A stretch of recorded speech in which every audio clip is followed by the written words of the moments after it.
Umar ரலியல்லாஹுனுடைய வாழ்க்கையில இருந்து படிப்பணிக்குரிய இன்னும் பல சம்பவங்களை இன்றைய தினம் நாம் அறிந்து கொள்ள கடமைப்பட்டிருக்கிறோம். அன்பார்ந்த சோர்களே, இஸ்லாமிய மார்க்கத்தில் ஒவ்வொரு மனிதர்களுக்கும் ஒவ்வொரு வகையான நண்பர்கள் உண்டு. குடும்ப ரீதியான நண்பர்கள், வியாபார ரீதியான நண்பர்கள், சிறு பிராயத்திலிருந்தே பழகி வருகிற நெருக்கமான உற்ற நண்பர்கள், இப்படி பல நண்பர்கள் ஒவ்வொரு மனிதர்களுக்கும் இந்த மனித சமூகத்திலே உண்டு. அந்த அடிப்படையில் அல்லாஹ்வுடைய ரசூல் உருவாக்கிய அந்த சமூகத்தில் மிக மிக அல்லாஹ்வுடைய ரசூலை அதிகம் நேசிக்கக்கூடிய, அல்லாஹ்வுடைய ரசூலுடைய நேசத்திற்காக வேண்டி தன்னுடைய உயிரையே அர்ப்பணிக்கக்கூடிய மனோபாவம் கொண்டவர்கள் அந்த உத்தம சஹாபாக்கள். அல்லாஹு தாலா அவருடைய அருள்மறையாம் திருமறை குர்ஆனில் ஈசா அலைஹிஸ்ஸலாத்து வஸ்ஸலாம் அவர்களுக்கு எப்படி இந்த மார்க்கத்தை உயிர்ப்பிப்பதற்காக வேண்டி, இந்த மார்க்கத்தை மக்கள் மன்றத்திலே எடுத்துச் சொல்வதற்கும் பிரச்சாரம் செய்வதற்கும் மார்க்கத்திற்காக வேண்டி உழைப்பதற்காக வேண்டியும் அல்லாஹ் ஈசா அலைஹிஸ்ஸலாத்து வஸ்ஸலாம் அவர்களுக்கு எப்படி அல்லாஹ் முக்கியமான தோழமையை அல்லாஹ் கொடுத்திருந்தானோ, அதே போல ரசூலுல்லாஹி ஸல்லல்லாஹு அலைஹி வஸல்லம் அவர்களுக்கும் அல்லாஹ் கொடுத்த மிக முக்கியமான தோழமை தான் அந்த உத்தம சஹாபாக்கள். அல்லாஹ்வுடைய ரசூல் உமர் ரலியல்லாஹு அன்ஹு அவருடைய சிறப்பு அம்சங்களை குறித்து நிறைய அல்லாஹ்வுடைய ரசூல் இந்த மனித சமூகத்திற்கு எடுத்துச் சொல்லியிருக்கிறார்கள். அதில் ஒன்று, எந்த ஒரு நபித்தோழருக்கும் பயன்படுத்தாத ஒரு வாசகத்தை ரசூலுல்லாஹி ஸல்லல்லாஹு அலைஹி வஸல்லம் உமர் ரலியல்லாஹு அன்ஹு அவர்களுக்கு பயன்படுத்தியதை நாம் அறிந்து கொள்ள கடமைப்பட்டிருக்கிறோம். அது என்ன வாசகம் என்றால், நேற்றைய தினம் நாம் பார்த்தோம், உமருடைய நாவில் இருந்து கொண்டு அல்லாஹ் பேசுகிறான். உமருடைய பேச்செல்லாம் சத்தியமான பேச்சுக்கள். உமருடைய நாவசைந்து உமர் ஒரு விருப்பத்தை தெரிவித்தால் அது அல்லாஹ்வுடைய விருப்பமாக இருக்கிறது என்பதையெல்லாம் நேற்றைய தினம் நாம் பார்த்தோம். அந்த வரிசையில் ரசூலுல்லாஹி ஸல்லல்லாஹு அலைஹி வஸல்லம் உமர் ரலியல்லாஹு அன்ஹு அவர்களை பாராட்டி சொன்ன ஒரு சம்பவம் என்னவென்றால், எனக்கு பிறகு இந்த மனித சமூகத்தில் ஒரு நபி வருவதாக இருந்தால் அது இந்த உமராகத்தான் இருப்பார். ஆனால் நான் இறுதி நபி, எனக்கு பிறகு இனி நபி கிடையாது என்று ரசூலுல்லாஹி ஸல்லல்லாஹு அலைஹி வஸல்லம் அவர்கள் கூறினார்கள்.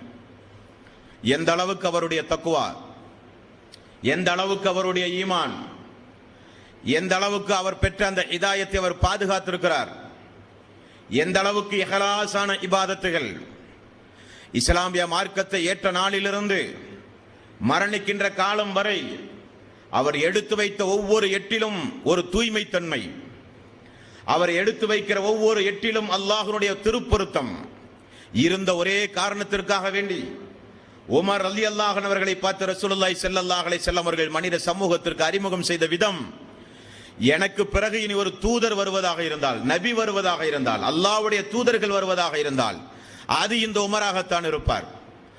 ஆனால் எனக்கு பிறகு தூதர்கள் கிடையாது, நான் இறுதி நபி என்று ரசூலுல்லாஹி ஸல்லல்லாஹு அலைஹி வஸல்லம் அவர்கள் கூறினார்கள் என்றால் அவருடைய மகத்துவத்தை, அவருடைய மேன்மையை இதற்கு மேல் சொல்வதற்கு வார்த்தை இல்லை என்பார்ந்த சொல்களே.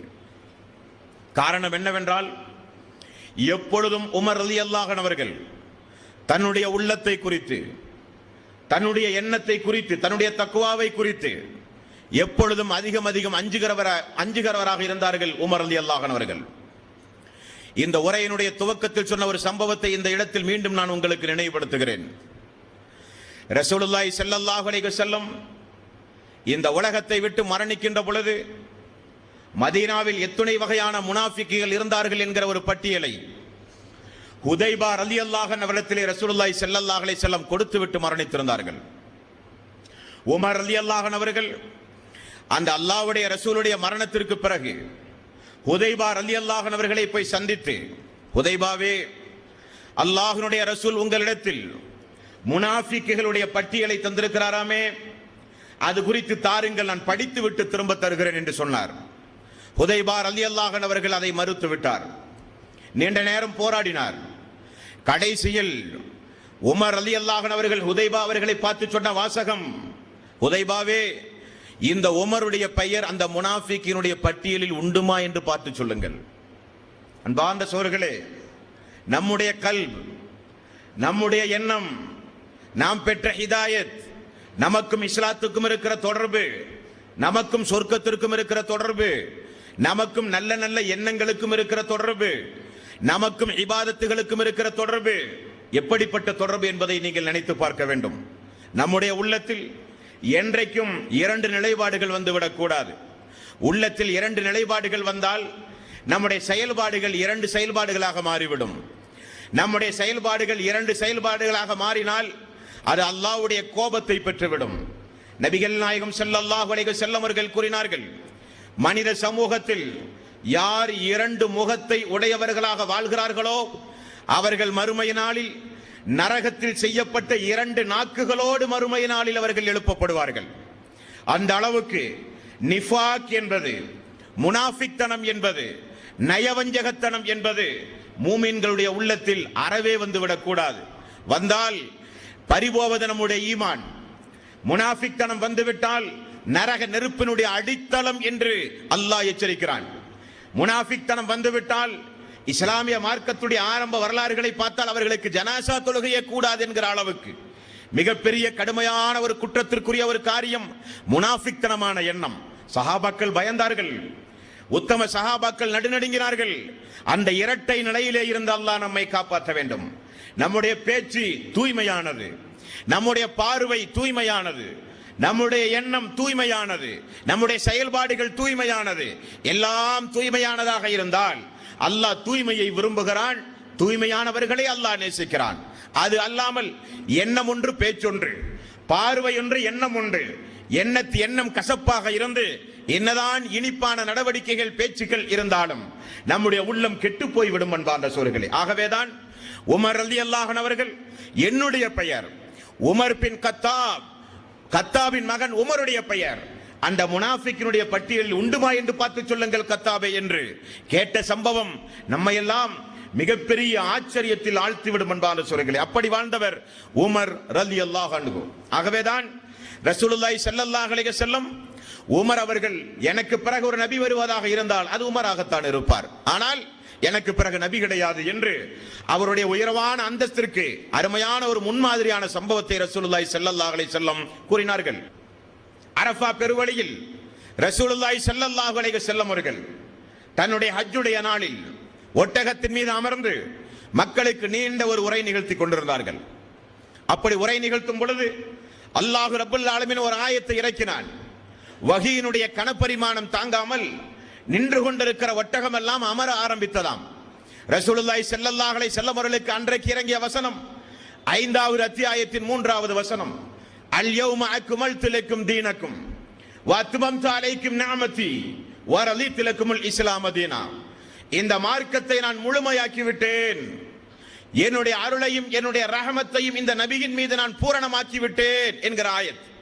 இந்த வசனம் இறங்கியவுடன் அரஃபா பெருவழியில் வெண்ணிற ஆடையோடு, இஹ்ராமுடைய ஆடையோடு, தல்பியா முழக்கத்தோடு, புழுதி படைந்த மேனியோடு அரஃபா பெருவழியில் ஒன்று கூடிய மக்கள் எல்லாம் ஒவ்வொரு சஹாபாக்களும் ஒவ்வொரு சஹாபாக்களை கட்டி பிரித்து ஆற தழுவி முத்தமிட்டு சந்தோஷம் அடைந்தார்கள். அல்லாஹ் இந்த தூதரின் மூலம் அல்லாஹ்வுடைய தீனை அல்லாஹ் முழுமையாக்கி விட்டானே, இந்த தூதரின் மூலம் அல்லாஹ்வுடைய தீனை அல்லாஹ் பரிபூரணமாக்கி விட்டானே, அல்லாஹ் தன்னுடைய அருளை தன்னுடைய ரஹமத்தை நாம் உயிரை விட மேலாக மதிக்கக்கூடிய ரசூலுல்லாஹி ஸல்லல்லாஹு அலைஹி வஸல்லம் அவர்களுக்கு அல்லாஹ் பூரணமாக வழங்கி விட்டானே என்று சஹாபாக்கள் எல்லாம் ஆற தழுவி சந்தோஷ மிகுதியால் எல்லோரும் மகிழ்ச்சி கடலில் இருந்த நேரம். ஆனால் உமர் ரலியல்லாஹு அன்ஹு அவர்கள் மட்டும் தனிமையிலே நின்று கொண்டு தேம்பி தேம்பி அழுது கொண்டிருந்தார்கள். எல்லோருடைய பார்வையும் உமர் ரலியல்லாஹு அன்ஹு அவர்களின் பக்கம் திரும்பியது. உமர் அவர்களே, அல்லாஹ்வுடைய தூதர் உருவாக்கிய அந்த சபையில் இருக்கிற சஹாபாக்களை பாருங்கள். உமர் அவர்களே, ஏன் நீங்கள் சந்தோஷமாக இருக்க வேண்டிய நாளில் ஏன் நீங்கள் அழுகிறீர்கள்? உமர் ரலியல்லாஹு அன்ஹு அவர்கள் சொன்னார்கள், எப்படி என்னால் சந்தோஷமாக இருக்க முடியும்? அல்லாஹ்வுடைய தூதர் ஓதிய ஆயத் என்ன? அல் யௌம அக்மல்து லக்கும் தீனக்கும். அல்லாஹ் இந்தோடு இந்த மார்க்கத்தை அல்லாஹ் பரிபூரணமாக்கி விட்டான் என்று அல்லாஹ் அருளி இருக்கிறான் ஆயத். அப்படியானால் இனி அல்லாஹ்வுடைய ரசூலுக்கு வஹி வராது. அல்லாஹ்வுடைய ரசூலுடைய வஹி நின்று போக போகிறது என்கிற முன்னறிவிப்பு. அல்லாஹ்வுடைய ரசூலுக்கு வஹி வந்து கொண்டிருந்தால் அல்லவா தினசரி அல்லாஹ்வுடைய ரசூல் நம்மிடத்தில் அல்லாஹ் இதை சொல்கிறான், அல்லாஹ் இதை கூடாது என்கிறான், அல்லாஹ் இதை உங்களிடத்திலே விரும்புகிறான், அல்லாஹ் உங்களை நேசிக்கிறான், அல்லாஹ் உங்களை சொர்க்கவாசி என்கிறான், அல்லாஹ்வுடைய அன்புக்குரியவர்களாக நீங்கள் மாறிவிட்டீர்கள் என்று இதோ ஜிப்ரீல் வந்து சொன்னார். இவைகள் எல்லாம் இது எப்படி நடக்கும்? தினசரி அல்லாஹ்வுடைய ரசூலுக்கு வஹி வந்து கொண்டிருக்கும் பொழுது, தினசரி வஹியை நமக்கு அல்லாஹ்வுடைய ரசூல் எடுத்துச் சொல்லிக் கொண்டே இருக்கும் பொழுது நம்முடைய ஈமான் அதிகரித்துக் கொண்டே இருந்தது, நம்முடைய தக்வா அதிகரித்துக் கொண்டே இருந்தது.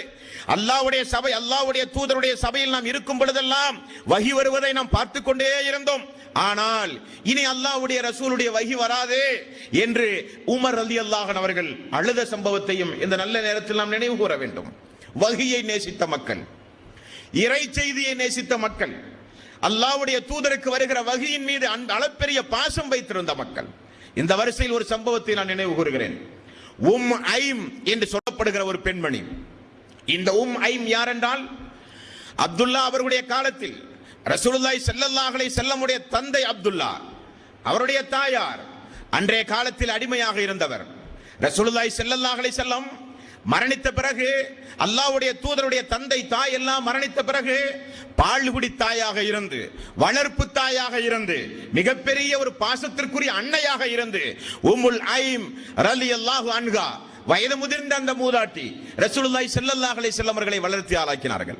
அல்லாஹ்வுடைய ரசூல் மரணத்திற்கு பிறகு உமர் அவர்களும் அபூபக்கர் சித்திக் அவர்களும் எப்பொழுதும் இந்த உம்முல் ஐம் அவர்களை சந்தித்து வருவது வழக்கம். அல்லாஹ்வுடைய ரசூலுடைய மரணத்திற்கு பிறகு இந்த அம்மாவுடைய நடவடிக்கை எப்படி மாறியது என்றால், எப்பொழுது பார்த்தாலும் அழுகை. உமர் அவர்களும் அபூபக்கர் அவர்களும் ஒரு நாள் போய், அல்லாஹ்வுடைய ரசூலுடைய பிரிவு உங்களுக்கு மட்டும் துக்கம் அல்லவே, எங்களுக்கும் தானே. அல்லாஹ்வுடைய ரசூலுடைய மரணத்தை நினைத்தா தாயே நீங்கள் அழுகிறீர்கள். இந்த அம்மா சொன்ன பதில் என்ன தெரியுமா? அல்லாஹ்வுடைய ரசூலுடைய மரணம் எனக்கு ஒரு வருத்தத்திற்குரிய ஒரு காரியமாக இருந்தாலும் நான் அழுவது அதற்காக வேண்டிய அல்ல.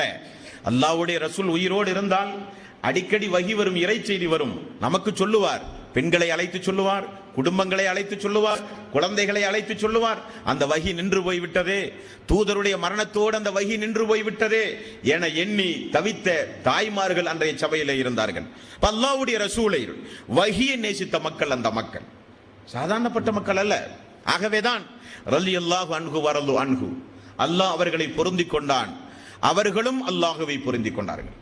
இந்த 5வது அத்தியாயத்தின் 3வது வசனத்திற்கு மற்றும் ஒரு சிறப்பு பின்னணி என்னவென்றால், உமர் அவருடைய ஆட்சி காலத்தில் யூத ஒருவன் வந்தான். உமர் அவர்களே, உங்களுடைய வேதத்தில் ஒரு வசனம் உண்டு, அந்த வசனம் எங்களுடைய மூசாவுக்கு இறக்கி இருந்தால், எங்களுடைய இறை தூதர் அவர்களுக்கு இந்த வசனம் இறங்கி இருந்தால், உலகம் அழிகிற வரை அந்த நாளை நாங்கள் திருநாளாக, பெருநாளாக நாங்கள் கொண்டாடுவோம், திருவிழாவாக நாங்கள் கொண்டாடுவோம். உமர் ரலியல்லாஹு அன்ஹு அவர்கள் கேட்டார்கள், அப்படி என்ன ஒரு வசனம்? நீங்கள் உலகம் அழிகிற வரை நீங்கள் பெருநாளாக கொண்டாடுகிற வசனம் அப்படி என்ன? அதுதான் அல் யௌம அக்மல்து லக்கும் தீனக்கும், இன்றோடு இந்த மார்க்கத்தை பரிபூரணப்படுத்தி விட்டேன், முழுமையாக்கி விட்டேன் என்கிறானே அல்லாஹ். இந்த மார்க்கம் இந்த தூதரோடு முடிந்தது என்கிறானே அல்லாஹ். அது மூசா நபிக்கு இறக்கப்பட்டிருந்தால் உலகம் அழிகிற நாள் வரை அந்த நாளை நாங்கள் பெருநாளாக கொண்டாடி இருப்போம் என்று உமர் ரலியல்லாஹு அன்ஹு வந்து சொன்னார்கள். உமர் அவர்கள் சொன்னார்கள், ஆமாம், அந்த வசனம் எப்பொழுது இறங்கியது, எந்த நேரத்தில் இறங்கியது, எந்த நாளில் இறங்கியது என்பதை நான் நன்றாக அறிவேன். அது அரஃபா பெருவழியில் வைத்து ரசூலுல்லாஹி ஸல்லல்லாஹு அலைஹி வஸல்லம் அவர்களுக்கு இறங்கிய ஆயத் என்று உமர் அவர்கள் சொன்ன செய்தியும் இந்த அத்தியாயத்துடைய பின்னணியாக நீங்கள் மனதிலே பதிவு செய்து கொள்ள வேண்டும். இந்த இடத்தில் இன்னொரு விஷயத்தையும் நீங்கள் தெரிந்து கொள்ள வேண்டும். எதற்கெடுத்தாலும் விழாக்கள் கொண்டாடுவது, எதற்கெடுத்தாலும் அந்த நாளை ஒரு திருவிழாவாக கொண்டாடுவது யூத நசாராக்களுடைய பழக்கம். ஆகவேதான் ஈசா அலைஹிஸ்ஸலாத்து வஸ்ஸலாம் அவர்கள் பிறந்த நாளை ஒரு திருவிழாவாக கொண்டாடுகிற ஒரு மனோப்பாங்கு அவர்களிடத்திலே உண்டு. அது இஸ்லாமிய சமூகத்தை எந்த வகையிலும் தொற்றிவிடக் கூடாது. அது ஒரு மோசமான ஒரு நோய். நமக்கு இருக்கிற பெருநாள் ரமலானுடைய மாதத்திற்கு பிறகு ஷவ்வால் 1 நோக்கப்படுகிற ஒரு பெருநாள், அரஃபா தினத்திற்கு பிறகு ஹஜ் பெருநாள் 1.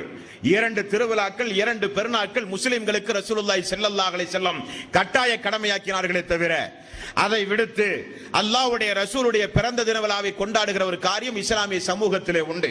திருவிழாக்கள் கொண்டாடுவது, பெருநாட்கள் கொண்டாடுவது அது நம்முடைய கலாச்சாரம் அல்ல, அது பிரமணத்தவருடைய கலாச்சாரம் என்பதையும் இந்த நல்ல நேரத்தில் உங்களுடைய சிந்தனையிலே நான் பதிவு செய்து கொள்ள கடமைப்பட்டிருக்கிறேன். அடுத்து இந்த உமர் ரலியல்லாஹு அன்ஹு அவர்கள் தன்னுடைய ஆயுள் காலத்தில் மார்க்க சம்பந்தப்பட்ட விவகாரங்களோடு எந்த அளவுக்கு தொடர்புடையவராக இருந்தார், எந்த அளவுக்கு மக்களுக்கு தெளிவுபடுத்தக்கூடியவராக இருந்தார் என்பதையும் அவருடைய வாழ்க்கை வரலாற்றிலே நாம் படித்து பார்க்க கடமைப்பட்டிருக்கிறோம். சூரத்து நஹ்ல் என்று சொல்லப்படுகிற ஒரு அத்தியாயம். இந்த அத்தியாயத்தை ஒரு நாள் ஜுமாவுடைய மெம்பர் படியில் நின்று கொண்டு மக்களுக்கு ஓதிக்கொண்டிருக்கிறார்கள் உமர் ரலியல்லாஹு அன்ஹு அவர்கள். சஜிதாவுடைய வசனம் வந்தது. மெம்பர் படியில இருந்து கீழே இறங்கி சஜிதா செய்தார். எல்லா மக்களும் அவரோடு சேர்ந்து சஜிதா செய்தார்கள். அடுத்து ஜுமாவுடைய நாள் வந்தது. மக்களுக்கு ஒரு சட்ட பிரச்சனை விளக்குகிறார் பாருங்கள். அடுத்து ஜுமாவுடைய மற்றும் ஒரு நாள் வந்தது. அந்த ஜுமாவுடைய நாளில் மீண்டும் ஒரு சஜிதாவுடைய ஆயத்தை ஓதி சஜிதா செய்யாமல் ஜுமாவுடைய உரையை முடித்து திரும்ப சென்றார். மக்கள் எல்லாம் கேட்டார்கள், ஏன் சஜிதா செய்யவில்லை, சஜிதாவுடைய வசனங்களை ஓதினீர்களே? உமர் ரலியல்லாஹு அன்ஹு அவர்கள் சொன்ன பதில், சஜிதாவுடைய வசனங்களை ஓத கேட்டாலோ நீங்கள் ஓதினாலோ சஜிதா செய்தால் நன்மை, செய்யாவிட்டால் குற்றமில்லை என்பதை உங்களுக்கு தெளிவுபடுத்தவே நான் அப்படி நடந்தேன் என்றார்கள். மக்களுக்கு மார்க்க விளக்கத்தை, மக்களுக்கு மார்க்க அறிவை மிக மிக நுண்ணியமாக நுணுக்கமாக போதித்தவர் உமர் ரலியல்லாஹு அன்ஹு அவர்கள். ஒரு நாள் அல்லாஹ்வுடைய பள்ளி மஸ்ஜிது நபவிக்குள் இரண்டு தோழர்கள் இஸ்லாமியர்களான இரண்டு தோழர்கள் சப்தமிட்டு பேசிக் கொண்டிருக்கிறார்கள். உமர் ரலியல்லாஹு அன்ஹு அவர்கள் தொழுகை முடித்தவுடன் அந்த இரண்டு பேரையும் என்னிடத்தில் அழைத்து வாருங்கள் என்று கட்டளை பிறப்பித்தார். அந்த இரண்டு பேரும் வந்தார்கள். நீங்கள் யார்? அல்லாஹ்வுடைய ரசூலில் உருவாக்கிய பள்ளி, அது அல்லாஹ்வுடைய வீடு, அதற்கென்று ஒரு கண்ணியம் உண்டு. அந்த அல்லாஹ்வுடைய வீட்டில் குரலை உயர்த்தி சத்தம் போட்டு நீங்கள் யார் என்று கேட்டார்கள். அவர் சொல்கிறார், நாங்கள் தாயிஃபிலிருந்து வந்த மக்கள், வெளியூரிலிருந்து வந்தனால் இது உங்களுக்கு முதல் எச்சரிக்கையாக நான் விடுகிறேன். பள்ளிவாயல் என்பது நம்மவர்களால் புனிதத்தன்மை பேணப்பட வேண்டும். நாம் பேணாமல் அந்த புனிதத்தன்மை வேறு யார் பேணுவது? அது என்ன வீடா அல்லது அலுவலகமா? அது அல்லாஹ்வுடைய வீடு. அல்லாஹ்வுடைய வீட்டில் மலக்குமார்கள் வருகை இருந்து போகிற ஒரு வீடு, அல்லாஹ்வை வணங்குகிற ஒரு இடம். தொழும் பொழுது அவர்களுக்கு இடையூறாக சப்தம் போட்டு திருக்குரானை கூட பள்ளியில் அமர்ந்து கொண்டு பேசக்கூடாது, ஓதக்கூடாது. அப்படி இருக்கிற அந்த புனிதத்தன்மைக்குரிய அந்த இடத்தில், ஆலயத்தில் சப்தம் போட்டு குரலை உயர்த்தி இனி எந்த வகையிலும் நீங்கள் பேசக்கூடாது என்று கண்டித்தார்கள் உமர் ரலியல்லாஹு அன்ஹு அவர்கள் என்று பார்க்கிறோம். அதே போல உமர் ரலியல்லாஹு அன்ஹு அவர்கள் எந்த அளவுக்கு இந்த இஸ்லாமிய பிரச்சாரத்தில், இஸ்லாமிய அழைப்பு பணியில் எந்த அளவுக்கு ஆர்வமுடையவராக இருந்தார்கள் என்று பாருங்கள். உமர் அவர்களை பொறுத்த வரையில் ஹிப்ரு மொழியை நன்கு அறிந்திருந்த ஒரு நபி தோழர். அன்றைக்கு இருந்த பழைய வேதங்கள் எல்லாம் ஹிப்ரு மொழியிலே தான் இருந்தது. ரசூலுல்லாஹி ஸல்லல்லாஹு அலைஹி வஸல்லம் அவர்களுக்கு வஹி வந்த பொழுது அந்த வஹி செய்தியை கேட்டு பயந்து போய் இருக்கிற சமயத்தில் கதீஜா ரலியல்லாஹு அன்ஹா அவர்கள் வரக்கா பின் நௌஃப் என்கிற ஒரு தோழரிடத்தில் அழைத்து வந்தார். இந்த வரக்கா பின் நௌஃப் யார் என்றால் அவரும் ஹிப்ரு மொழியை அறிந்தவர். அதே போல ஹிப்ரு மொழியை நன்கு பேசுவதற்கு, படிப்பதற்கு, எழுதுவதற்கு அறிந்தவர் உமர் ரலியல்லாஹு அன்ஹு அவர்கள். எல்லாம் ஹிஜ்ரத் சென்று மதீனா போய் பார்த்தால் மதீனாவிலே யூதர்கள் அதிகம், மதீனாவிலே மதகுருமார்கள் அதிகம், மதீனாவிலே ஹிப்ரு மொழியினுடைய வேதத்தை கையில் வைத்திருக்கிற மார்க்க உலமாக்கள் அதிகம். எப்பொழுது பார்த்தாலும் அவர்களோடு சென்று அமர்ந்து அவர்களுக்கு இஸ்லாத்தை எடுத்துச் சொல்வது வழக்கமுடையவராக இருந்தார் உமர் ரலியல்லாஹு அன்ஹு அவர்கள். அப்படி அந்த யூதர்களோடு, அந்த கிறிஸ்தவர்களோடு, யூத பாதிரிமார்களோடு ஒரு நாள் உமர் ரலியல்லாஹு அன்ஹு அவர்கள் பேசிக் கொண்டிருந்தார்கள். அப்பொழுது அந்த வழியாக ரசூலுல்லாஹி ஸல்லல்லாஹு அலைஹி வஸல்லம் கடந்து செல்கிறார்கள். உமர் ரலியல்லாஹு அன்ஹு அவர்கள் அந்த யூத தலைவர்களை பார்த்து கேட்டார்கள், உங்களுக்கு வேதம் உண்டுமா? உண்டு. நீங்கள் அல்லாஹ்வை நம்புகிறீர்களா? நம்புகிறோம். நீங்கள் நம்புகின்ற அல்லாஹ்வின் மீது சத்தியமாக சொல்லுங்கள். நீங்கள் நம்புகின்ற அல்லாஹ் வழங்கிய அந்த வேதத்தின் மீது உண்மையாளர்களாக இருந்தால், நீங்கள் உண்மை பேசக்கூடியவர்களாக இருந்தால் நீங்கள் சொல்லுங்கள். இப்பொழுது இங்கே நம்மை கடந்து சென்றவர் உண்மையிலே யார் என்று கேட்டார்கள். உங்களுடைய வேதத்தில் அவரை பற்றி சொல்லப்பட்டிருக்கிறதா என்று சொன்னார்கள். அவரை குறித்து எங்களுடைய வேதத்தில் தெளிவாக சொல்லப்பட்டிருக்கிறது. அப்ப அவர் யார்? அவர் அல்லாஹ்வுடைய ரசூல் முஹம்மது நபி ஸல்லல்லாஹு அலைஹி வஸல்லம். யூதர்கள் சொன்னார்கள், உங்களுக்கு நாசம் உண்டாகட்டும் யூதர்களே, பிறகு ஏன் அவரை நீங்கள் எதிர்க்கிறீர்கள்? உண்மை தெளிவாக தெரிந்தும், உண்மை இவ்வளவு பட்டவர்த்தனமாக நீங்கள் புரிந்தும் ஏன் அந்த தூதரை நீங்கள் பிறகு ஏன் எதிர்க்கிறீர்கள்? உங்களுக்கு என்ன வந்தது? உங்களுக்கு நாசம் உண்டாகட்டும் என்று பேசினார் ஒரு நாள். அந்த யூதர்கள் திரும்ப சொன்னார்கள், எங்களுக்கு அவருக்கும் எங்களுக்கும் இருக்கிற பிரச்சனை வேறொன்றுமல்ல. நாங்கள் மூசா அலைஹிஸ்ஸலாத்து வஸ்ஸலாம், சுலைமான் நபி, தாவூது நபி, யூசுப் நபி, ஜக்கரியா நபி, யஹ்யா நபி, ஈசா நபி, இந்த பாரம்பரியத்தில் தான், எங்களுடைய பாரம்பரியத்தில் தான் ஒரு நபி வர வேண்டும், ஆகவேதான் நாங்கள் பாலஸ்தீனத்திலே இருந்து மதீனாவுக்கு குடிபெயர்ந்து வந்திருக்கிறோம், இங்கேதான் வருவார் என்கிற முன்னறிவிப்பு. ஆனால் எங்களுடைய எதிர்பார்ப்புக்கு மாற்றமாக குறைசி கோத்திரத்திலே இருந்து இந்த தூதர் வந்து விட்டாரே, ஆகவே நாங்கள் எதிர்க்கிறோம். இரண்டாவது, எங்களுக்கு பிடிக்காத ஒரு வானவர் உண்டு, அவருடைய பெயர் ஜிப்ரீல். ஏன் இந்த யூதர்களுக்கு ஜிப்ரீல் அலைஹிஸ்ஸலாத்து வஸ்ஸலாம் அவர்களின் மீது அளவுக்கு அதிகமான கோபம் என்றால், மூசா அலைஹிஸ்ஸலாத்து வஸ்ஸலாம் அவருடைய காலத்திலே இருந்து இந்த யூதர்களுடைய ஒவ்வொரு தவறான நடவடிக்கைகளையும் அல்லாஹ் வஹி மூலம் இந்த ஜிப்ரீல் அலைஹிஸ்ஸலாத்து வஸ்ஸலாம் அவர்களின் மூலம் அல்லாஹு தஆலா அன்றைக்கு அனுப்பப்பட்ட தூதர்களுக்கெல்லாம் எடுத்துச் சொல்லி யூதர்களுடைய சதித்திட்டங்கள் எல்லாம் முறியடித்த காரணத்தினால் யூதர்களுக்கு இயற்கையாகவே ஒரு வெறுப்பு ஜிப்ரீல் அலைஹிஸ்ஸலாத்து வஸ்ஸலாம் அவர்களின் மேல. ஆகவேதான் யூதர்கள் சொன்னார்கள், எங்களுக்கு பிடிக்காத ஒருவர் முஹம்மது நபியோடு தொடர்பு வைத்துக் கொண்டிருக்கிறார். அவர் யார்? அவர் ஜிப்ரீல், நாமூஸ் என்று சொல்லப்படுகிற ஜிப்ரீல் என்று சொன்னார்கள். ஓடி வந்து ரசூலுல்லாஹி ஸல்லல்லாஹு அலைஹி வஸல்லம் இடத்திலே நடந்த சம்பவத்தை அல்லாஹ்வுடைய தூதரிடத்திலே உமர் ரலியல்லாஹு அன்ஹு அவர்கள் சொன்னார்கள். அப்பொழுது அல்லாஹ் திருக்குரானில் 2வது அத்தியாயத்தின் 98வது வசனத்தை அந்த உரையாடல் சம்பவத்தில் உமர் ரலியல்லாஹு அன்ஹு அவர்களும் ரசூலுல்லாஹி ஸல்லல்லாஹு அலைஹி வஸல்லம் அவர்களும் பேசிக் கொண்டிருக்கிற சந்தர்ப்பத்தில் அல்லாஹ் இறக்கிய ஆயத் திருக்குரானில் 2வது அத்தியாயத்தின் 98வது வசனம், மன் கான அதுவன் லில்லாஹி வ மலாயிகத்திஹி வ ருசுலிஹி வ ஜிப்ரீல வ மீகால ஃபஇன்னல்லாஹ அதுவன் லில் காஃபிரீன். நிச்சயமாக யார் அல்லாஹ்வுக்கும் அல்லாஹ்வுடைய தூதர்களுக்கும் வானவர்களுக்கும் ஜிப்ரீலுக்கும் மீகாயிலுக்கும் யார் விரோதியாக இருக்கிறார்களோ அவர்கள் நிச்சயம் அல்லாஹ்வுடைய பகைவர்கள், அவர்கள் இறை நிராகரிப்பாளர்கள் என்று அல்லாஹ் ரப்பல் ஆலமீன் ஒரு ஆயத்தை இறக்கினான். அத்தோடு உமர் ரலியல்லாஹு அன்ஹு அவர்கள் இந்த யூதர்கள் எல்லாம் தெரியாதவர்கள் அல்ல, அறியாதவர்கள் அல்ல, இவர்கள் நிச்சயம் தெரிந்து கொண்டே இந்த மார்க்கத்திற்கு விரோதிகளாக இருக்கிறார்கள் என்பதை புரிந்து கொண்டார்கள். ஒரு நாள் இவர்கள் எல்லாம் சேர்ந்து உமர் ரலியல்லாஹு அன்ஹு அவர்களுக்கு ஹிப்ரு மொழியில் இருக்கிற ஒரு வேதத்தை கையிலே கொடுத்து, இதுவும் வேதம்தான், இதுவும் ஒரு தூதருக்கு இறக்கப்பட்டதுதான் என்று கொடுத்தார்கள். படித்து பார்த்தார், நல்ல நல்ல செய்திகள் உண்மையிலேயே இடம் பெற்றிருந்தது. அதை எடுத்துக்கொண்டு வந்து அபூபக்கர் சித்திக் அவர்களும் ரசூலுல்லாஹி ஸல்லல்லாஹு அலைஹி வஸல்லம் அவர்களும் இருந்து கொண்டிருக்கிற அந்த சபையில் அந்த பட்டோலையை கொண்டு வந்து நீட்டினார். அல்லாஹ்வுடைய ரசூலே, ஹிப்ரு மொழியில் இருக்கிற மூசாவுக்கு இறக்கப்பட்ட ஹிப்ரு மொழியில் இருக்கிற வேதத்தினுடைய ஒரு பிரதியா ரசூலல்லாஹ் என்றார்கள். அல்லாஹ்வுடைய ரசூலுக்கு விருப்பம் இல்லை பார்க்க, முகத்தை திருப்பி விட்டார். முகத்தை திருப்பியவுடன் உமர் ரலியல்லாஹு அன்ஹு அவர்கள் அதை வாசிக்க ஆரம்பிக்கிறார். உடனே அபூபக்கர் சித்திக் ரலியல்லாஹு அன்ஹு அவர்கள், கத்தாபின் மகன் உமர் அவர்களே, அல்லாஹ்வுடைய ரசூலுடைய முகத்தை பாருங்கள் என்று சொன்னார். அல்லாஹ்வுடைய ரசூலுடைய முகமெல்லாம் மாறியது, கோபம் வர ஆரம்பித்தது, கண்கள் எல்லாம் கோபப்பழமாக மாறியது, கண்ணுடைய கன்னங்கள் எல்லாம் மாதுளம்பழம் போல சிவந்தது. உடனே மண்டியிட்டு, அல்லாஹ்வுடைய ரசூலே, அல்லாஹ்வுடைய கோபத்தையும் அல்லாஹ்வுடைய தூதருடைய கோபத்தையும் நான் பயப்படுகிறேன் யா ரசூலல்லாஹ், நான் செய்த தவறு என்ன என்றார்கள்.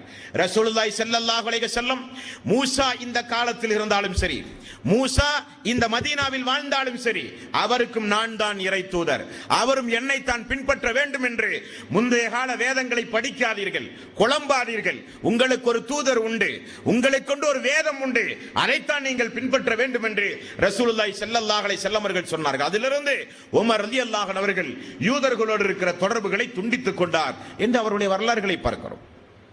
ஏன் நான் இதை சொல்கிறேன் என்றால், உமர் ரலியல்லாஹு அன்ஹு அவர்களை பொறுத்தவரையில் தான் ஏற்றுக்கொண்ட இந்த இஸ்லாத்தை தன்னால் சுற்றி இருக்கிற எல்லா மக்களும் அந்த இஸ்லாத்தை ஏற்க வேண்டும். ஏற்க தவறினால், ஏற்க அவர்கள் மார்க்கத்திற்கு புறம்பாக நடந்தால், அவர்களிடத்தில் முடிந்தவரை தன்னுடைய எல்லா சக்தியும் பிரயோகப்படுத்தி அல்லாஹ்வுடைய ஆயத்தை, அல்லாஹ்வுடைய தூதருடைய பொன்மொழிகளை எடுத்துச் சொல்வதில் மிகப்பெரிய ஆர்வமுடையவராக இருந்தார்கள் அந்த உமர் ரலியல்லாஹு அன்ஹு அவர்கள். அல்லாஹ்வுடைய ரசூல் ஒன்றை சொன்னால் அது தனக்கு பிடிக்காவிட்டாலும் அல்லாஹ்வுடைய ரசூல் சொன்னால் செய்யக்கூடிய மனோபாவம் உடையவராக இருந்தார். தவாபு செய்து கொண்டிருந்தார்கள். ஒரு நாள் தவாபு செய்து கொண்டிருக்கும் பொழுது மக்கள் எல்லாம் பார்த்து கொண்டிருக்கிற பொழுது ஹஜருல் அஸ்வத் கல் என்று தவாபின் பொழுது முத்தமிட வேண்டிய ஒரு இடம் உண்டு. ஒவ்வொரு தவாபின் பொழுதும் ஹஜருல் அஸ்வத் கல் வந்தால் அதை தொட்டு முத்தமிடுவது மார்க்கம். அந்த கல்லுக்கு முன்னால் வந்து நின்று சொன்னார்கள், ஏகத்துவத்தினுடைய பிடிப்பை பாருங்கள். அந்த கல்லுக்கு முன்னால் வந்து நின்று கொண்டு ஒரு நாள் இப்படி கூறினார், அஸ்வத் கல்லே, நீ ஒரு சாதாரண கல், ஆனால் ரஹமத்துல் ஆலமீன் நபிகள் நாயகம் ஸல்லல்லாஹு அலைஹி வஸல்லம் அவர்கள் ஹஜ்ஜுடைய நேரத்தில் தவாபின் பொழுது உன்னை முத்தமிட நான் கண்டிருக்கிறேன், ஆகவே நானும் அதை முத்தமிடுகிறேன். நீ ஒரு கல், உனக்கு எந்த சக்தியும் கிடையாது. அல்லாஹ்வுடைய ரசூல் செய்தார் என்கிற ஒரே காரணத்திற்காக வேண்டி நான் இதை செய்கிறேன் என்றார்கள் உமர் ரலியல்லாஹு அன்ஹு அவர்கள். தனக்கு பிடிக்காவிட்டாலும், தனக்கு வெறுப்பாக இருந்தாலும், தனக்கு உடன்பாடு இல்லாவிட்டாலும் அல்லாஹ் சொன்னானா, அல்லாஹ்வுடைய ரசூல் சொன்னாரா, உடனடியாக கட்டுப்படுகிற ஒரு மனோபாங்கு. வமா ஆதாக்குமுர் ரசூலு ஃபஹ்துஹு வமா நஹாக்கும் அன்ஹு ஃபன்தஹு. என்னுடைய தூதர் உங்களுக்கு எதை கொடுத்தாரோ அதை எடுத்துக்கொள்ளுங்கள், எதை விட்டும் உங்களை தடுத்தாரோ அதை விட்டும் தவிர்ந்து கொள்ளுங்கள் என்று அல்லாஹ் சொல்லுகிறானே, அப்படிப்பட்ட ஒரு பாடத்தை நாம் படிக்க வேண்டும். நமக்கு ஒரு காரியம் பிடிக்கவில்லை, ஆனால் அல்லாஹ்வுடைய ரசூல் அந்த காரியத்தை செய்தாக வேண்டும் என்கிறார். நமக்கு ஒரு காரியத்தில் உடன்பாடு கிடையாது, அல்லாஹ்வுடைய ரசூல் அதை விரும்பி இருக்கிறார் என்றால் நம்முடைய விருப்பம், நம்முடைய வெறுப்பு, நம்முடைய உடன்பாடு, நம்முடைய கசப்பு எல்லாம் தூக்கி வீச வேண்டும்.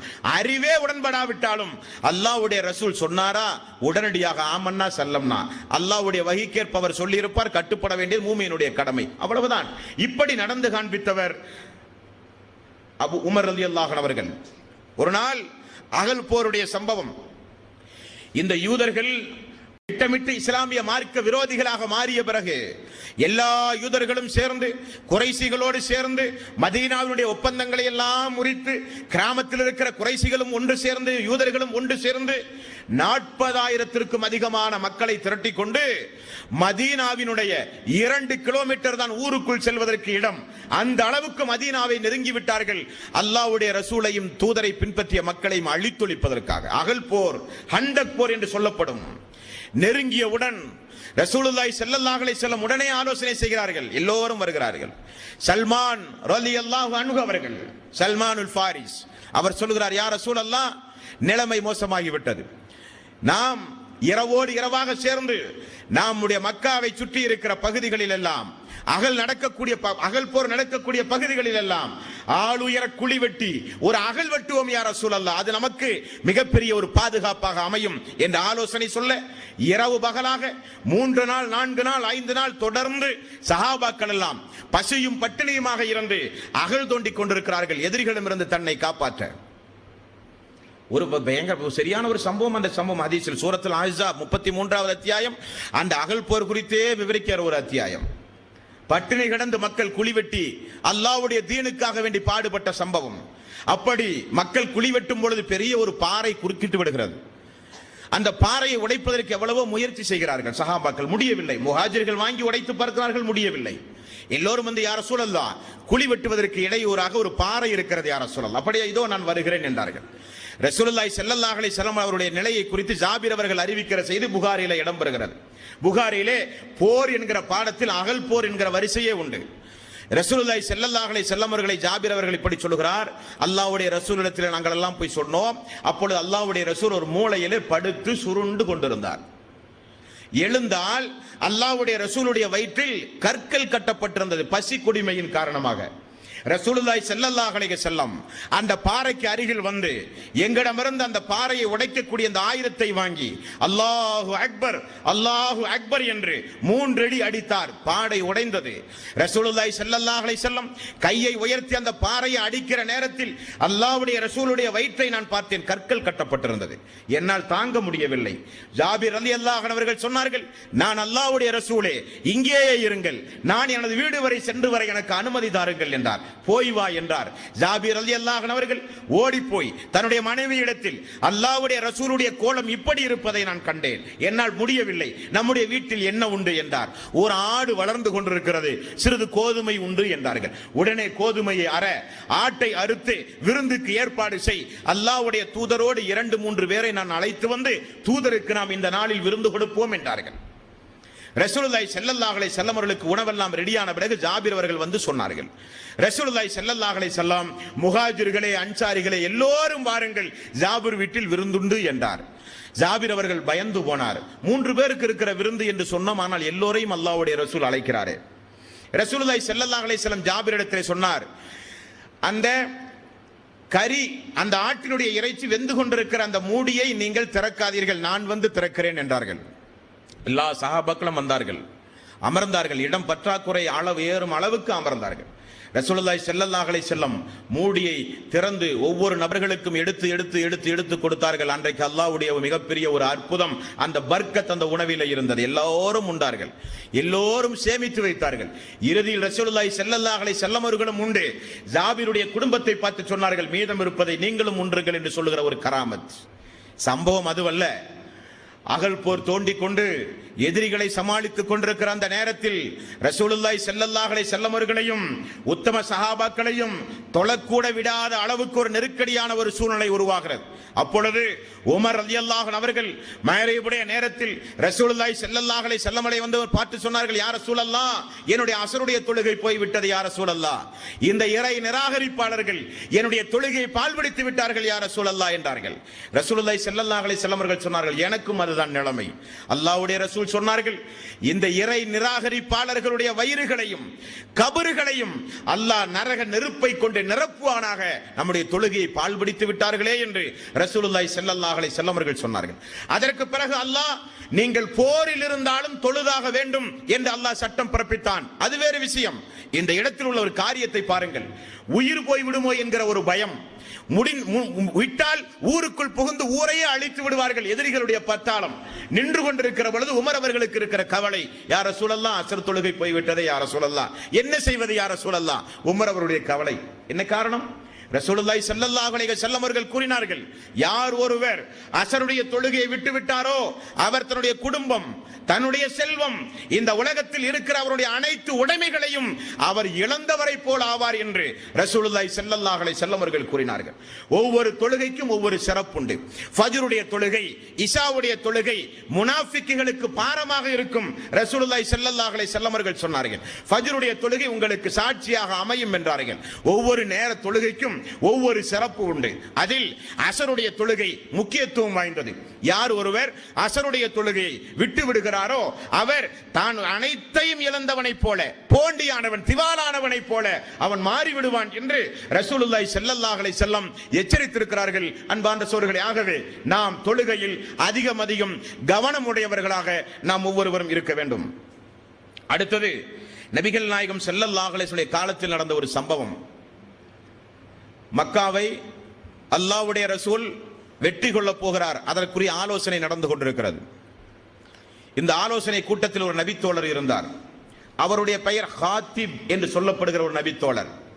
இந்த நபித்தோழர் தன்னுடைய குடும்பத்தாருக்கு மக்காவிற்கு நாட்டினுடைய ரகசியம் பாதுகாக்கப்பட வேண்டும், அது நாட்டினுடைய மரபு நியதி. அல்லாஹ்வுடைய ரசூலோடு பேசுகிற சபையில் அமர்ந்து கொண்டு ஹாத்திப் என்கிற ஒரு நபித்தோழர் அவருடைய குடும்பத்தாருக்கு, மக்காவில் இருக்கிற அவருடைய உறவினர்களுக்கு, குடும்பத்தார்களுக்கு ஒரு தபாலை எழுதி ஒரு பெண்ணிடத்திலே கொடுத்து, ரசூலுல்லாஹி ஸல்லல்லாஹு அலைஹி வஸல்லம் மிகப்பெரிய ஒரு படையை தயார்படுத்தி கொண்டிருக்கிறார்கள் மக்காவை வெற்றி கொள்ள வர, நீங்கள் எல்லாம் இஸ்லாத்தின்பால் இணையுங்கள், அல்லது நீங்கள் எல்லாம் அது குறித்து ஒரு பாதுகாப்பு ஏற்பாடுகளை செய்து கொள்ளுங்கள் என்று தன்னுடைய உறவினர்களுக்கு, தன்னுடைய நெருங்கிய உறவினர்களுக்கு ஒரு முன்கூட்டி அந்த செய்தியை சொல்லிவிடுகிறார். ஒரு நாட்டு விரோத செயலில் ஈடுபடுகிறார். அல்லாஹ்வுடைய ரசூலுக்கு அல்லாஹ் வஹி மூலம் அறிவித்து விட்டான். உடனே அல்லாஹ்வுடைய ரசூல் அலி ரலியல்லாஹு அன்ஹு அவர்களை அழைத்து, வேகமாக குதிரையை ஓட்டுகிற மீண்டும் 2 சஹாபாக்களை அழைத்து, நீங்கள் 3 பேரும் இந்த இடத்தில் இருக்கிற ஒரு பெண்ணை வளைத்து பிடியுங்கள், அந்த பெண்ணிடத்தில் ஒரு தகவல் இருக்கிறதை வாங்குங்கள் என்றார்கள். 3 பேரும் பறந்தார்கள், குறுக்கிட்டார்கள் அந்த பெண்ணை. அந்த பெண்ணிடத்தில் போய் கேட்டார்கள், உன்னிடத்தில் இருக்கிற அந்த பட்டோலையை தா, என்னிடத்தில் ஒன்றுமில்லை என்றால், இல்லாவிட்டால் நாங்கள் கடுமையாக உன்னை பரிசோதிக்க நேரிடும் என்று எச்சரித்தார்கள். கொடுக்கப்பட்டதை கொண்டு வந்தார்கள். பார்த்தால் ஹாத்திப் அவர்கள் எழுதிய சம்பவம். ரசூலுல்லாஹி ஸல்லல்லாஹு அலைஹி வஸல்லம் ஹாத்திப் அவர்களை அழைத்தார்கள். ஹாத்திபே, வாருங்கள், ஏன் இந்த காரியத்தை செய்தீர்கள்? யா ரசூலல்லாஹ், நான் இஸ்லாத்தை நேசிக்கிறேன், அல்லாஹ்வையும் அல்லாஹ்வுடைய ரசூலையும் நான் நேசிக்கிறேன். மார்க்கத்திற்கு புறம்பாக இறை நிராகரிப்பான எந்த காரியத்தையும் நான் அல்லாஹ் மீது சத்தியமாக நான் செய்ய மாட்டேன் யா ரசூலல்லாஹ். நான் ஏன் இந்த காரியத்தை செய்தேன் என்றால், நான் மக்காவில் வாழ்கிற காலத்தில் குறைஷிகள் என்னுடைய உறவினர்கள், எனக்கு உறவினர்கள் யாரும் கிடையாது. குறைஷிகள் எல்லாம் எனக்கு பெரிய அளவில் உபகாரம் செய்தார்கள். அவர்களுக்கு நீங்கள் மக்காவை போர் தொடுக்கும் பொழுது ஏதாவது ஒரு அசம்பாவிதம் அவர்களுக்கு நேருமே என்பதற்காக வேண்டி ஒரு நன்றி கடனாக இந்த செய்தியை சொன்னேன் யா ரசூலல்லாஹ் என்றார்கள். ரசூலுல்லாஹி ஸல்லல்லாஹு அலைஹி வஸல்லம் அந்த ஹாத்திப் ரலியல்லாஹு அன்ஹு அவர்களை பார்த்து, என்னதான் இருந்தாலும் இந்த காரியத்தை இப்படி நீங்கள் செய்திருக்க கூடாது என்றார்கள். உமர் ரலியல்லாஹு அன்ஹு அவர்கள், அல்லாஹ்வுடைய ரசூலே, அல்லாஹ்வுக்கும் அல்லாஹ்வுடைய தூதருக்கும் இறை விசுவாசிகளுக்கும் இவர் விரோதமாக செயல்பட்டு விட்டார். நாட்டினுடைய ரகசியத்தை அவர் வெளிப்படுத்தி விட்டார். ஆகவே அவரை கொல்ல வேண்டும் யா ரசூலல்லாஹ், என்னிடத்தில் தாருங்கள் என்று விடாப்பிடியாக நிற்கிறார்கள். ரசூலுல்லாஹி ஸல்லல்லாஹு அலைஹி வஸல்லம், அமருங்கள் உமர் அவர்களே அமருங்கள். இவர் யார் என்றால், இவர் பத்ர் போரில் கலந்து கொண்ட ஒரு நபித்தோழர். இவர் முன்பின் பாவங்கள் எல்லாம் மன்னிக்கப்பட்ட ஒரு நபித்தோழர். அமருங்கள் என்கிறார்கள். மீண்டும் உமர் ரலியல்லாஹு அன்ஹு அவர்கள், அல்லாஹ்வுடைய ரசூலே, நமக்கு மார்க்கம் தான் முக்கியம், நமக்கு அல்லாஹ்வுடைய தீன் தான் நமக்கு முக்கியம், நமக்கு நம்முடைய உறவினர்கள் முக்கியம் அல்ல, நான் அவரை கொல்லாமல் விட மாட்டேன் என்கிறார்கள். ரசூலுல்லாஹி ஸல்லல்லாஹு அலைஹி வஸல்லம், உமர் அவர்களே, உங்களுக்கு ஒன்று தெரியுமா, இந்த ஹாத்திப் சொர்க்கவாசி என்கிறார்கள். உடனே உமர் ரலியல்லாஹு அன்ஹு அவர்கள் பயந்து போய் வாளை கையில போட்டு, அல்லாஹு அக்பர், அல்லாஹ்வின் மீது சத்தியமாக யா ரசூலல்லாஹ், அல்லாஹ்வும் அல்லாஹ்வுடைய ரசூலுமாகிய நீங்களே அந்த ஹாத்திபை குறித்து நன்கு அறிந்தவர்கள், நான் விலகிக் கொள்கிறேன் யா ரசூலல்லாஹ் என்றார்கள். இதில் மிகப்பெரிய ஒரு பாடம் உண்டு அன்பார்ந்த சகோதரர்களே. அந்த நேரத்தில் அல்லாஹ் ரப்பல் ஆலமீன் இறக்கிய ஆயத் 60வது அத்தியாயத்தின் 1வது வசனம். இந்த திருக்குர்ஆனோடு தொடர்பு நீங்கள் அதிகம் வைத்து பார்த்தால் நிறைய சம்பவம். ரசூலுல்லாஹி ஸல்லல்லாஹு அலைஹி வஸல்லம் அவர்களோடு அபூபக்கர் வாக்குவாதம் செய்யும் பொழுது, ஒரு விஷயம் குறித்து கேட்கும் பொழுது, இப்படி எல்லாம் அதிகப்படியான திருக்குர்ஆன் வசனங்கள் இறங்கி இருக்கிறது. 60வது அத்தியாயம் 1வது வசனம், ஹாத்திப் அவர்களுக்கும் இன்னும் யாரும் இப்படிப்பட்ட காரியத்தில் ஈடுபடக்கூடாது என்பதற்காக வேண்டி சொர்க்கவாசியாக திகழ்கிற அவருக்கு அல்லாஹ் இறக்குகிற ஆயத், யா அய்யுஹல்லதீன ஆமனூ, ஈமான் கொண்டவர்களே, லா தத்தஹிது அதுவி வ அதுவுக்கும் அவுலியா துல்கூன இலைஹிம் பில் மவத்தா, நிச்சயமாக யார் எனக்கு விரோதியாக, அல்லாஹ் சொல்கிறான், யார் எனக்கு விரோதியாக, இந்த தூதருக்கும் விரோதியாக, உங்களுக்கும் விரோதியாக இருக்கிறார்களோ அவர்களை நீங்கள் ஒருபோதும் நேசிக்காதீர்கள், அவர்களை நீங்கள் ஒருபோதும் நேசிக்காதீர்கள்.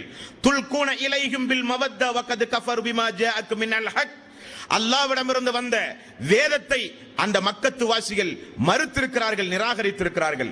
அது மட்டுமல்ல, அல்லாஹ் தொடர்ந்து சொல்கிறான், யுஹ்ரிஜூனர் ரசூல வ இய்யாக்கும் அன் துமினு பில்லாஹி ரப்பிக்கும், அவர்கள் அல்லாஹ்வுடைய ரசூலையும் மார்க்கத்தை ஏற்றுக்கொண்டீர்கள் என்கிற ஒரே காரணத்திற்காக வேண்டி உங்களையும் அவர்கள் வெளியேற்றியவர்கள், அவர்களை நீங்கள் நேசிக்காதீர்கள். ஹாத்திபுக்கு அல்லாஹ் சொல்கிறான், ஹாத்திபே, உறவினர்கள் இருக்கலாம், குடும்பத்தார்கள் இருக்கலாம், ஆனால் அவர்கள் எல்லாம் யார்? அல்லாஹ்வுடைய ரசூலையும் உங்களையும் ஊரை விட்டு வெளியேற்றியவர்கள், என்னுடைய விரோதி, தூதருடைய விரோதி, உங்களுடைய விரோதி. என்னுடைய தூதருடைய உங்களுடைய விரோதியை எப்படி நீங்கள் நேசிக்கலாம்? அவர்கள் உங்களை ஊரை விட்டு துரத்தியவர்கள் அல்லவா? அல்லாஹ் பதில் சொல்கிறான். தொடர்ந்து அல்லாஹ் சொல்கிறான், என்ன உறவினர்கள்? யௌம யஃபிருல் மர்உ மின் அஹீஹி வ உம்மிஹி வ அபீஹி வ ஸாஹிபத்திஹி வ பனீஹி லிகுல்லி இம்ரிஹின் மின்ஹும் யௌமைதின் ஸஅனி யுனி, மறுமை நாளில் தாய், தந்தை, மகன், உற்றார், உறவினர்கள் எல்லோரும் அந்த நாளுடைய சப்தத்தை கேட்டால் எல்லோரும் ஓடி விடுவார்கள் என்று அல்லாஹ் பிரிதொரு இடத்திலே சொன்னான். அதை தொடர்ந்து அல்லாஹ் 60வது அத்தியாயத்தின் 3வது வசனத்தில் ஹாத்திபுக்கு அல்லாஹ் நினைவுபடுத்துகிறான், லன் தன்ஃபஅக்கும் அர்ஹாமுக்கும் வல அவுலாதுக்கும் யௌமல் கியாமா, உறவினர்களோ இரத்த பந்தமோ மறுமை நாளில் எந்த உபகாரம் செய்ய மாட்டார்களே. ஏன் அந்த உறவினர்களுக்காக வேண்டி இப்படிப்பட்ட காரியத்தில் இறங்கினீர்கள்? சொர்க்கவாசிக்கு அல்லாஹ் கொடுக்கிற ஒரு அட்வைஸ். உமர் ரலியல்லாஹு அன்ஹுடைய வீரம், உமர் ரலியல்லாஹு அன்ஹுடைய மார்க்கத்தின் மீது ஒரு பாசம், ஒரு பற்று, அவருடைய வருத்தம் அந்த உத்தம சஹாபாக்கள் எல்லாம் பார்த்தார்கள். அன்றைக்கு ஹாத்திப் ரலியல்லாஹு அன்ஹு அவர்களை குறித்து எல்லோரும் சமாதானம் பேச முயற்சி செய்தார்கள். உமர் ரலியல்லாஹு அன்ஹு அவர்கள் மிக கடுமையாக நடந்து கொண்டார்கள். அன்பார்ந்த சகோதரர்களே, ஒரு நாள் உமர் ரலியல்லாஹு அன்ஹு அவர்களுக்கு ஒரு மகள் இருந்தார்கள், ஹப்ஸா ரலியல்லாஹு அன்ஹு அவர்கள். இந்த ஹப்ஸா ரலியல்லாஹு அன்ஹு அவர்களை உமர் ரலியல்லாஹு அன்ஹு அவர்கள் ஆரம்பத்தில் குனைஸ் ரலியல்லாஹு அன்ஹு அவருக்கு திருமணம் முடித்து கொடுத்திருந்தார்கள். இந்த குனைஸ் ரலியல்லாஹு அன்ஹு அவர்கள் யார் என்றால், 2 ஹிஜ்ரத் செய்த ஒரு நபித்தோழர், ஆரம்பத்திலேயே இஸ்லாத்தை தழுவியவர், அபிசீனியா சென்றவர், மதீனா சென்றவர், 2 போரில் பங்கெடுத்தவர், பத்ர் போரிலும் பங்கெடுத்தவர், உஹது போரிலும் பங்கெடுத்தவர். உஹது போருக்கு பிறகு கடுமையான காயமுற்று அந்த காயத்திலேயே மரணித்து போனார். இளமை வயதிலேயே தன்னுடைய மகள் விதவியானாலே என்று வருத்தப்பட்டார். இத்தாவுடைய காலத்திற்கு பிறகு அபூபக்கர் சித்திக் ரலியல்லாஹு அன்ஹு இடத்திலே போய், உமர் ரலியல்லாஹு அன்ஹு அவர்கள், அபூபக்கர் அவர்களே, எனது மகளை நீங்கள் திருமணம் முடியுங்கள் என்றார். அபூபக்கர் சித்திக் ரலியல்லாஹு அன்ஹு அவர்கள் எந்த பதிலும் சொல்லாமல் மௌனமாக இருந்தார். உமர் அவர்களுக்கு சிறிது கோபம். அந்த நேரத்தில் வயது முதிர்ந்தவர், மூத்தவர், நமக்காக வேண்டியெல்லாம் மார்க்கத்திற்காக வேண்டி பாடுபட்டவர், நம்மீது அளப்பெரிய பாசமுடையவர், எனக்கு ஒரு பிரச்சனை என்று வரும் பொழுது அந்த பிரச்சனையில், அந்த கஷ்டத்தில் பங்கெடுக்காமல், எந்த பதிலும் சொல்லாமல் இப்படி இருக்கிறாரே என்ற ஒரு வருத்தம் அவருக்கு தோன்றியது. நேராக உஸ்மான் ரலியல்லாஹு இடத்திலே போகிறார். அந்த நேரத்தில் உஸ்மான் ரலியல்லாஹு அன்ஹு அவர்களுடைய மனைவி ருக்கையா ரலியல்லாஹு அவர்கள் இறந்து போயிருந்த நேரம். அவராவது திருமணம் முடிப்பாரே நமது மகளை என்று சொல்லி உஸ்மான் ரலியல்லாஹு இடத்திலே போய், உஸ்மான் அவர்களே, எனது மகளை நீங்கள் திருமணம் முடியுங்களேன் என்றார். அவர், அல்லாஹ்வுடைய தூதருடைய மகளை நான் திருமணம் முடித்திருந்தேன் ருக்கையா, பதில் போர் நீங்கள் நடந்து கொண்டிருக்கும் போது இறந்து போய்விட்டார்கள், அந்த துக்கத்திலே இருந்து இன்னும் நான் மீளவில்லை, கொஞ்ச நாள் பொறுத்து பார்ப்போம் என்று அவரும் சொல்லி வருகிறார். மிகப்பெரிய வருத்தம் அவருக்கு, உமர் ரலியல்லாஹு அன்ஹு அவர்களுக்கு அப்படியே வருகிறது. 2 தோழர்களும், மழையாக நான் நம்பி இருந்த 2 தோழர்களும் எனது மகளை திருமணம் முடிக்க முன்வரவில்லையே என்று அவருக்கு ஒரு வருத்தம். அந்த வருத்தத்தை அல்லாஹ்வுடைய ரசூலிடத்திலே போய் சொல்லுகிறார். நபிகள் நாயகம் ஸல்லல்லாஹு அலைஹி வஸல்லம் அவர்கள் அருமையாக சொன்னார்கள், உஸ்மான் ரலியல்லாஹு அன்ஹு அவர்கள் உங்களுடைய மகளை திருமணம் முடிக்கவும் மாட்டார், உங்களுடைய மகளுக்கு உஸ்மான் ரலியல்லாஹு அன்ஹு அவர்கள் பொருத்தமானவரும் அல்ல என்று சொல்கிறார். அவருடைய வாசகத்தின் மூலம் உமர் ரலியல்லாஹு அன்ஹு அவர்கள், என்ன யா ரசூலல்லாஹ் சொல்கிறீர் என்றால், உனது மகளை நான் திருமணம் முடிக்கிறேன் என்றார்கள் ரசூலுல்லாஹி ஸல்லல்லாஹு அலைஹி வஸல்லம். அந்த நற்செய்தியை பார்த்து உமர் அவர்கள் சொல்கிறார், நான் நிலைகுலைந்து போனேன், ஆச்சரியத்தினுடைய விளிம்புக்கே நான் சென்றேன். அல்லாஹ்வுடைய ரசூலுடைய கையை பிடித்து நான் முத்தமிட்டு ஓடி வந்து எனது மகளுக்கு அந்த நற்செய்தியை சொல்லி அபூபக்கர் சித்தீக் ரலியல்லாஹு அன்ஹு இடத்திலே சொல்வதற்காக வேண்டி ஓடி வந்தேன். ஓடி வருகிற வேகத்தை அபூபக்கர் சித்திக் அவர்கள் பார்த்து விட்டார்கள். பார்த்து, கத்தாபின் மகன் உமர் அவர்களே வாருங்கள் என்றார். என்ன அபூபக்கரே, அல்லாஹ்வுடைய ரசூல் உங்களுடைய மகளை திருமணம் முடிப்பதாக எண்ணி இருந்தது எனக்கு தெரியும், ஆகவேதான் நான் திருமணம் முடிப்பது விஷயம் குறித்து அபிப்பிராயம் சொல்லவில்லை என்றார். பெரிய ஒரு ஆச்சரியம். தவறாக நினைத்த ஒரு மாமனிதர் இந்த அபூபக்கர் சித்திக் ரலியல்லாஹு அன்ஹு அவர்கள் இந்த அளவுக்கு எல்லா நிலைகளிலும் ஒரு முதிர்ந்தவராக இருக்கிறாரே என்ற ஒரு ஆச்சரியத்தோடு உஸ்மான் ரலியல்லாஹு அன்ஹு இடத்திலே ஓடினார். உஸ்மான் ரலியல்லாஹு அன்ஹு அவர்கள் சொன்னார்கள், தோழரே உமர் அவர்களே, ருக்கையா மரணித்தவுடன் ரசூலுல்லாஹி ஸல்லல்லாஹு அலைஹி வஸல்லம் என்னுடைய நிலைமையை பார்த்து அல்லாஹ்வுடைய ரசூல் என்னை கூப்பிட்டு, எனக்கு இன்னொரு மகள் உண்டு உம்மு குல்தூம், அவரை நீங்கள் திருமணம் முடியுங்கள், இந்த உமருடைய மகள் ஹப்சாவை நான் முடிக்கிறேன் என்று அல்லாஹ்வுடைய ரசூல் முன்னதாகவே எங்கிட்டையும் சொன்னார்கள் என்று சொன்னார்கள். அல்லாஹ்வுடைய சஹாபாக்கள், அல்லாஹ்வுடைய தூதர் உருவாக்கிய அந்த சஹாபாக்கள், அவர்களுடைய எண்ணம், அவர்களுடைய குடும்ப பாரம்பரியம், அவர்கள் ஒருவருக்கொருவர் இருக்கிற பாசம், அவர்களுக்கு இருக்கிற பற்று எல்லாம் பாருங்கள் அன்பான சகோதரர்களே. ஹுதைபியா உடன்படிக்கை வரலாற்றில் ஒரு முத்தாய்ப்பான உடன்படிக்கை, ஒரு சம்பவம். ரசூலுல்லாஹி ஸல்லல்லாஹு அலைஹி வஸல்லம் எல்லோரையும் உம்ராவுக்கு வாருங்கள் என்று புறப்பட்டு துல்ஹுலைபா வந்து இஹ்ராம் கட்டி அதற்குரிய குர்பான் பிராணியோடு ரசூலுல்லாஹி ஸல்லல்லாஹு அலைஹி வஸல்லம் கஅபாவுக்கு புறப்படும் பொழுது உமர் ரலியல்லாஹு அன்ஹு அவர்கள் வந்து சொன்னார்கள், யா ரசூலல்லாஹ், போறது உம்ராவாக இருந்தாலும் போறது நற்கர்மங்களாக இருந்தாலும் ஆயுதங்களை கையில் வைத்துக் கொள்வதில் எந்த தவறும் இல்லையே, ஒரு முன்னேற்பாடோடு போவது எந்த தவறும் இல்லையே, திடீரென தாக்கினால் நம்முடைய நிலைமை என்னாவது? உடனே ரசூலுல்லாஹி ஸல்லல்லாஹு அலைஹி வஸல்லம் உமர் அவருடைய ஆலோசனை படி எல்லோரும் ஆயுதம் தாங்கி வாருங்கள் என்று சொல்ல ஆயுதத்தோடு புறப்பட்டார்கள். சாதாரணமாக செல்கிற வழியை தாண்டி வேறு வழியில் அல்லாஹ்வுடைய ரசூல் புறப்பட்டு போனார்கள். ஹுதைபியா இடம் வந்தவுடன் மக்கத்து குறைஷிகள் எல்லாம் ரசூல் ஸல்லல்லாஹு அலைஹி வஸல்லம் அவர்களை தடுத்து விடுகிறார்கள். அது ஒரு நீண்ட ஒரு சம்பவம். இங்கே உமர் ரலியல்லாஹு அன்ஹுடைய வாழ்க்கையிலே உள்ள பாடத்தை, படிப்பினையை நாம் இந்த இடத்தில் கவனிக்க வேண்டும். ஹுதைபியா என்று சொல்லப்படுகிற அந்த இடத்தில் ரசூலுல்லாஹி ஸல்லல்லாஹு அலைஹி வஸல்லம் அவர்களும் சஹாபாக்களும் இருந்து கொண்டிருக்கிற பொழுது குறைஷிகள் எல்லாம் சேர்ந்து ஒரு சதித்திட்டம் தீட்டுகிறார்கள். அந்த நேரத்தில் ரசூலுல்லாஹி ஸல்லல்லாஹு அலைஹி வஸல்லம் உஸ்மான் ரலியல்லாஹு அன்ஹு அவர்களை அனுப்புகிறார்கள். நீங்கள் போய் மக்காவிலே போய் குறைஷிகளிடத்திலே போய், நாம் இப்படி வந்திருக்கிறோம், உம்ரா மட்டும்தான் செய்வோம், நமக்கு மத்தியிலே போர் கிடையாது, தாக்குதல் கிடையாது, புனிதத்தன்மையை நாடி வந்திருக்கிறோம், நீங்கள் அனுமதி கொடுக்க வேண்டும் என்று பிரதிநிதியாக ரசூலுல்லாஹி ஸல்லல்லாஹு அலைஹி வஸல்லம் அனுப்புகிறார். போற வழியில் உஸ்மான் ரலியல்லாஹு அன்ஹு அவர்களை பிடிக்கிறார்கள், மரியாதை கொடுக்கிறார்கள். உஸ்மானே, நீங்கள் வேண்டுமானால் உம்ரா செய்யுங்கள், அவர்கள் வர நாங்கள் அனுமதிக்க மாட்டோம் என்றார். உஸ்மான் ரலியல்லாஹு அன்ஹு அவர்கள் தெளிவாக சொன்னார்கள், அல்லாஹ்வுடைய ரசூலோடு நாங்கள் உம்ரா செய்ய வந்திருக்கிறோம், அனுமதித்தால் அவருக்கு அனுமதி இருந்தால் தான் நான் அந்த அனுமதியை செய்வேன், அவருக்கு அனுமதி இல்லை என்றால் எனக்கும் அந்த அனுமதி வேண்டாம். அது குறைஷிகளுக்கு கோபம் வந்தது. 3 நாள் மக்காவிலே வைத்து விட்டார்கள். ரசூலுல்லாஹி ஸல்லல்லாஹு அலைஹி வஸல்லம் அவர்கள் ஒரு நாள் பார்க்கிறார், 2 நாள் பார்க்கிறார், 3வது நாள் அல்லாஹ்வுடைய ரசூலுக்கு உமர் ரலியல்லாஹு அன்ஹு வந்து சொன்னார்கள், யா ரசூலல்லாஹ், நாளுக்கு நாள் கடந்து கொண்டு போகிறது. ஹுதைபியாவுக்கு மக்காவுக்கும் வெகு தொலைவு அல்ல. உஸ்மான் ரலியல்லாஹு அன்ஹு அவர்கள் அவர்களை கொன்றிருக்கலாம் என்கிற ஒரு வதந்தி பரவ ஆரம்பிக்கிறது. உடனே ரசூலுல்லாஹி ஸல்லல்லாஹு அலைஹி வஸல்லம், உஸ்மான் கொல்லப்பட்டிருந்தால் பழிக்கு பழி உங்களில் வாங்குவதற்கு யார் தயார் என்கிறார்கள். எல்லோரும் பழிக்கு பழி வாங்க, போர் செய்ய எல்லோரும் தயாராகிறார்கள். தயாரான செய்தி குறைஷிகள் கேள்விப்பட்டவுடன் உஸ்மான் ரலியல்லாஹு அன்ஹு அவர்களை விடுதலை செய்து விடுகிறார்கள். உடனே ஒரு பிரதிநிதியையும் அனுப்புகிறார்கள், நமக்கு மத்தியிலே ஒரு உடன்படிக்கை செய்வோம் என்று. அந்த உடன்படிக்கையை எழுத வருகிற பிரதிநிதி அவர் தரப்பில் யார் என்றால் சுஹைல் இப்னு அம்ரு என்கிற ஒரு நபர். இந்த சுஹைல் இப்னு அம்ரு வந்தமர்ந்து போடுகிற உடன்படிக்கை வாசகத்தை பார்த்தால் யார் படித்தாலும் உடனடியாக கோபப்படுகிற வாசகம். அந்த வாசகத்துடைய முதல் வாசகம், 10 ஆண்டு காலம் நமக்கு மத்தியிலே போர் கிடையாது, அது பிரச்சனை இல்லை. இரண்டாவது, நீங்கள் இந்த ஆண்டு இப்பொழுது வந்திருக்கிறீர்கள், இப்பொழுது உங்களுக்கு உம்ரா செய்ய அனுமதி கிடையாது. அடுத்த ஆண்டு நீங்கள் உம்ராவுக்கு வர வேண்டுமானால் 3 நாள் தான் நீங்கள் தங்க வேண்டும் மக்காவில். வருகிற பொழுது நீங்கள் ஆயுதம் தாங்கி வரக்கூடாது, உங்களை பாதுகாத்துக் கொள்ள வாள் வைத்திருக்கலாம், அதையும் யாரை கொண்டு நீங்கள் தாக்கக்கூடாது. மூன்றாவது, இதுதான் எல்லா சஹாபாக்களையும் ஆத்திரத்திற்குள்ளாக்கியது. மூன்றாவது, குறைசி குலத்தை சார்ந்த எங்களில் யாராவது உங்களுடைய மார்க்கத்தை பின்பற்றி மதீனாவுக்கு வந்தால் நீங்கள் மதீனாவில் வைக்கக்கூடாது, உடனே நீங்கள் மக்காவுக்கு திருப்பி அனுப்ப வேண்டும். அடுத்தது அவர்கள் சொன்னார்கள், மதீனாவிலிருந்து யாராவது மக்காவுக்கு வந்தால் நாங்கள் பிடித்து வைப்போம், திரும்ப அனுப்ப மாட்டோம். யாராவது ஏற்றுக்கொள்வார்களா இதை? மக்காவில இருந்து யாராவது மதீனாவுக்கு போனால் திரும்ப அனுப்ப வேண்டுமா? மதீனாவில இருந்து யாராவது வியாபாரம் நிமித்தமாகவோ ஏதாவது ஒரு காரியத்திற்கு மக்காவுக்கு போனால் பிடித்து வைப்பார்களா, விட மாட்டார்களாம். ரசூலுல்லாஹி ஸல்லல்லாஹு அலைஹி வஸல்லம் எல்லாவற்றையும் பார்த்தார்கள். பார்த்துவிட்டு அந்த ஒப்பந்தத்தை முழுக்க எழுதுங்கள் என்று ரசூலுல்லாஹி ஸல்லல்லாஹு அலைஹி வஸல்லம் அவர்கள் சொன்னார்கள். உமர் ரலியல்லாஹு அன்ஹு அவர்கள், யா ரசூலல்லாஹ், என்ன ஒப்பந்தம் இது? நீங்கள் அல்லாஹ்வுடைய ரசூல், உண்மையான அல்லாஹ்வுடைய ரசூல் தானே? ஆமாம். இறங்கப்பட்ட வேதம் அல்லாஹ்வுடைய வேதம் தானே? ஆமாம். ஏன் இறை நிராகரிப்பாளர்களுக்கு நாம் பணிந்து போக வேண்டும்? இது என்ன ஒப்பந்தம் யா ரசூலல்லாஹ் என்றார்கள். அபூபக்கர் சித்திக் அவர்கள், அமைதியாக இருங்கள் என்றார்கள். இது ஒப்பந்தம் எழுத போகிறது.